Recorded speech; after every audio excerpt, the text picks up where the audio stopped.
Der boede 2 brødre i en landsby. De hedder Daniel og James. Daniel var den ældste, og James var den yngste.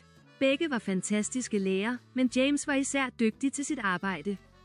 Daniel var også god, men behandlede kun folk, der kom til hans klinik. Han behandlede James, når det var nødvendigt, og foretog også hjemmebesøg for at behandle patienter. Daniel plejede at advare James om, at hvis der skete noget med en patient, kunne de blive meget vrede. James ville altid svare, bror, uanset hvad der måtte ske. Er jeg forpligtet til at gøre min pligt? Jeg vil gå i et hvert omfang for at hjælpe en patient. Selvom Daniel vidste, at James var et godt menneske, blev han stadig meget vred. James var et godt menneske, og hvis der skete noget med ham, bad Daniel ofte til Gud og modtog svar fra universet på den ene eller anden måde. James var et folks menneske, der altid tjente andre, gav mad til de fattige og hjalp alle i nød, så meget han kunne.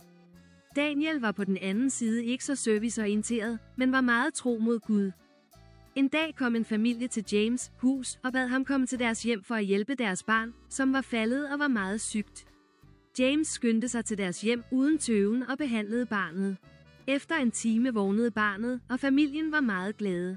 Ingen sov hele natten, så James spiste middag i deres hjem. Da han kom hjem, fortalte han Daniel, at han allerede havde spist. Daniel blev meget vred og frygtede, at hvis der skete noget med James, ville det blive en svær situation for ham. Lærere skal være proaktive og forsigtige, men James var ligeglad og troede, at alle lever deres eget liv. Daniel var enig, men insisterede på, at de også skulle være forsigtige.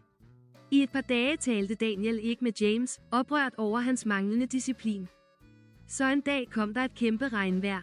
Daniels tag kollapsede fuldstændig, men James' hus var kun minimalt påvirket.